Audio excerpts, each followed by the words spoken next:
On va parler ici d'un sujet qui revient beaucoup, une question qui m'a été posée tellement de fois.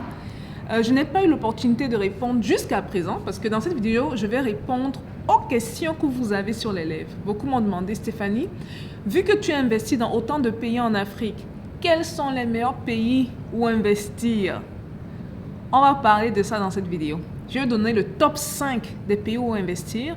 Sur les 5 pays, je pense que je suis dans 2 ou 3. On va entrer dans les détails tout à l'heure. Mais je vous dirai exactement pourquoi ces pays sont dans le top 5 et pourquoi vous devez également vous lancer en business dans ces pays-là. Stay tuned.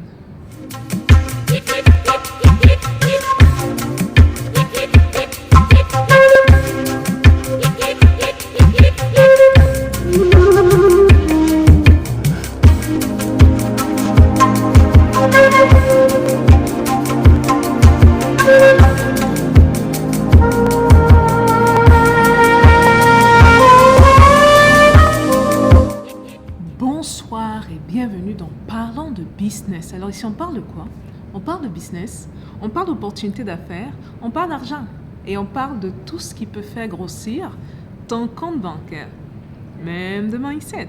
Alors si vous êtes nouveau sur cette chaîne-ci, mon nom c'est Stéphanie Mbida, je suis entrepreneur depuis l'âge de 9 ans, passionnée par l'entrepreneuriat, je dirais obsédée par l'entrepreneuriat et la multiplication de l'argent. Donc dans cette vidéo-ci, on va parler d'un thème qui revient très souvent dans la communauté, des gens qui veulent investir en Afrique, mais se demandent quels sont les pays où ils peuvent prendre leur argent, justement, et aller investir. Cette liste est basée sur certains critères. La première des choses, c'est mon expérience personnelle, mais également l'expérience d'autres personnes qui investissent ou qui sont impliquées dans le business dans d'autres pays africains. Dans certains pays africains, je ne suis pas encore. Mais également les lourdeurs administratives, les barrières à l'entrée et bien sûr les programmes d'assistance des gouvernements. Parce que très souvent, on pense que quand on se lance en business, le gouvernement n'est pas à nos côtés pour nous assister. Ce qui n'est pas toujours vrai. On va parler de ça ici. Dans mon premier pays qui arrive en tête de liste, et je suis sûre que beaucoup seront surpris parce qu'on va me dire, mais comment ça se fait? Écoutez, je vous ai dit ça, c'est basé sur mon expérience personnelle. J'ai fait du business. C'est un pays qui, en termes de lourdeur administrative, me rappelle beaucoup l'Occident. Donc, si vous faites affaire dans ce pays-là et vous vous plaignez, je ne sais pas ce que vous allez dire des autres pays en Afrique.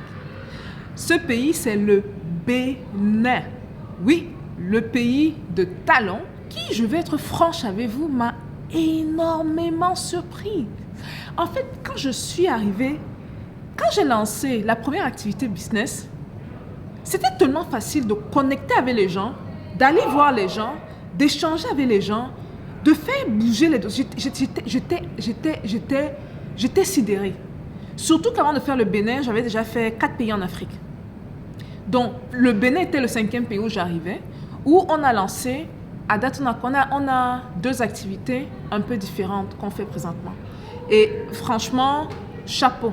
Chapeau au gouvernement béninois. Beaucoup ne seront peut-être pas d'accord avec ce que je dis, surtout les Béninois qui ne sont jamais allés à l'extérieur, jusqu'à ce qu'ils aillent à l'extérieur. Et après qu'ils soient allés à l'extérieur, ils vont vous dire, moi j'aime le Bénin. Si vous faites business au Bénin et que vous avez fait business ailleurs, s'il vous plaît, j'ai hâte d'entendre votre expérience. Qu'est-ce que vous pensez de ce pays-là? Le deuxième pays dont on va parler ici, c'est un de mes pays de cœur, la Tanzanie. Je me suis lancée dans ce pays-là en 2013. Beaucoup le savent, j'avais ce qu'on appelle un social business. Ce n'était pas vraiment une ONG, c'était plus un business qui avait pour but d'avoir un impact sur les populations. Et franchement, j'ai été conquis par le pays. J'ai été conquis par les Tanzaniens eux-mêmes, parce que ce sont des gens qui sont quand même... ils sont très respectueux, ils sont assez doux. Maintenant, au niveau de la lourdeur administrative, si je dois comparer au Bénin dont je viens de parler, c'est un peu plus lent, mais ils sont bien plus rigoureux. Et ça, c'est un truc que j'ai beaucoup apprécié avec les Tanzaniens. Ils sont bien plus rigoureux et ils ont une mentalité qui me rappelle plus ou moins celle des Américains. Ici, se rend compte que l'activité que vous venez implanter sur place, c'est pour aider les populations locales. Ils ont plus tendance à aider dans ce sens. Il y a des programmes gouvernementaux, dépendamment de l'activité que vous allez mener, vous voulez mener en Tanzanie si ça vous intéresse, qui peuvent justement aider soit à appliquer pour le financement de certains produits ou carrément à faciliter les activités sur le terrain. Donc, gardez la Tanzanie en tête parce que c'est mon number 2. Le troisième pays, c'est un pays qui doit être sur la liste de tout le monde, dans le top 5 de tout le monde. On va parler ici du Ghana. Beaucoup de Africains, Américains, comme on dit African Americans, qui quittent d'ici et arrivent en Afrique, vont très souvent visiter le Ghana. Et beaucoup qui ont visité le Ghana se voient très bien vivre dans ce pays-là. Donc, au-delà de ça, on vous parle vraiment d'un pays avec une certaine mentalité anglophone. Pour ça, je ne parle pas par expérience personnelle parce que je n'ai pas de business au Ghana, pas pour l'instant. Mais je connais 3-4 personnes qui font du business. Maintenant, bon, ça sont les Ghanéens. Maintenant, moi, j'ai remarqué que souvent, quand on va demander à quelqu'un ressortissant d'un pays, ils auront beaucoup de choses quand même assez négatives à dire de leur pays parce qu'ils se disent parfois que l'herbe est toujours verte ailleurs, ce qui est souvent pas le cas. Mais pour les Ghanéens, si vous êtes intéressé dans ce pays-là, c'est important de faire vos recherches parce que d'après ce que j'ai appris, si vous allez à Accra par exemple, c'est une ville qui est chère. C'est une ville qui est chère. Il faut une planification très rigide sur, je dirais, 1 à 2 ans. Si vous voulez vous y lancer, il faut des connexions idéalement avant d'y aller. Toujours très important, ça aide énormément à votre intégration. Si vous devez aller au Ghana, il faut bien sûr que vous parlez anglais. Super important. Si vous ne parlez pas anglais, vous pouvez aller au Ghana, peut-être aller apprendre anglais. Mais si vous partez apprendre anglais, quand vous arrivez, vous n'avez pas parlé anglais, donc gardez en tête que peut-être les premiers mois, vous n'aurez pas de source de revenus en dehors de votre économie, de vos économies à vous. Okay, donc idéalement, le Ghana serait déjà pour ceux qui sont super bilingues et qui aimeraient se lancer. Vraiment, je pense que c'est un environnement qui encourage l'entrepreneuriat basé sur le feedback que j'ai d'autres personnes. Et c'est un environnement qui a tendance à ne pas à tout prix perdre ses valeurs. Quand on dit a tendance à ne pas perdre ses valeurs, c'est du genre, si on doit comparer le Nigeria au Ghana, les Ghanéens sont plus authentiques à eux que les Nigériens. Et ceux qui sont encore plus authentiques que les Ghanéens, ce sont les Kenyans. Mais là-bas, c'est une autre histoire, parce que les Kenyans m'ont bluffé, quoi, franchement. Donc, troisième pays, sur ma liste des pays où vous pouvez investir, le Ghana. Le quatrième pays dont on va parler également doit être sur la liste de plusieurs personnes, parce que vous savez que le gouvernement de ce pays, je pense que c'est la force de ce pays-là, c'est son gouvernement qui implémente des lois qui aident énormément les entrepreneurs. Une de ces lois-là, c'est justement le fait que lorsque vous lancez votre business, vous n'avez pas à payer les taxes les 2 premières années, ce qui est superbe. Et vous l'avez deviné, on parle bien du Rwanda. Et beaucoup d'expats également des États-Unis, de l'Angleterre, ont tendance à mettre le Rwanda dans le top 5 des pays.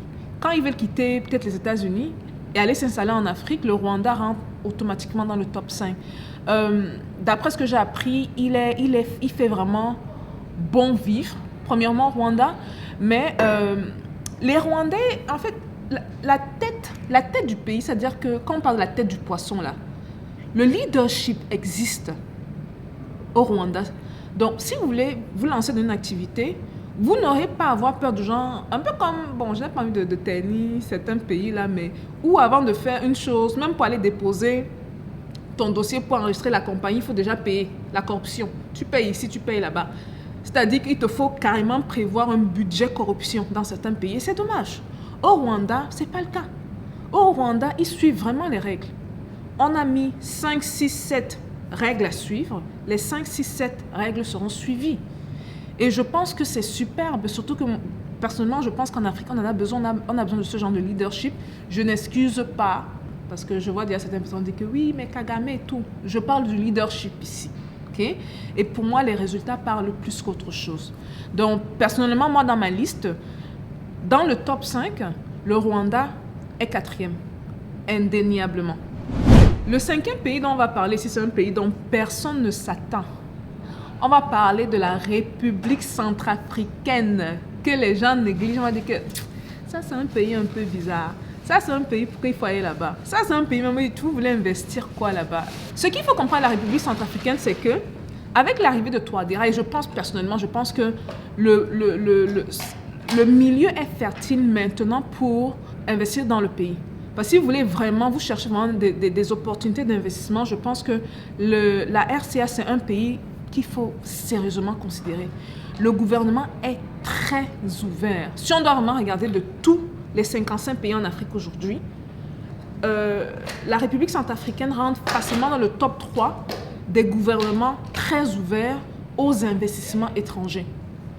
Et d'après de bonnes connexions, c'est un gouvernement qui essaye d'appliquer vraiment de manière sérieuse ces règles-là. Parce qu'ils sont sérieusement à la recherche de personnes, des investisseurs qui sont sérieux, qui puissent faire quelque chose dans ce domaine-là. Donc ce serait important de garder ce pays, qui est quand même assez, je suis sûre que c'est un pays auquel la plupart d'entre vous ne vous attendiez pas, qui est un pays quand même assez surprenant, je suis sûre. Mais si vous avez la patience de vous arrêter, de fouiller, de chercher, surtout qu'il n'y a pratiquement personne qui sert vraiment le marché, parce que la plupart des gens sous-estiment la République centrafricaine, qui pourtant est un marché très attractif. C'est un marché dans lequel, si tout se passe bien, on devrait se lancer dans les 5 prochaines années. Donc, je vous conseille vraiment de regarder. Et voilà, mon top 5. Quel pays, d'après vous, et n'allez pas dire ça sur les choses que vous avez lues. Hein. Bon, vous pouvez avoir lu, mais il faut au moins connaître quelqu'un qui fait business là-bas. Quel pays, d'après vous, rentrerait dans votre top 5 des meilleurs pays en Afrique où investir et pourquoi? Donc, je vous attends dans les commentaires comme d'habitude. Peace out, la famille.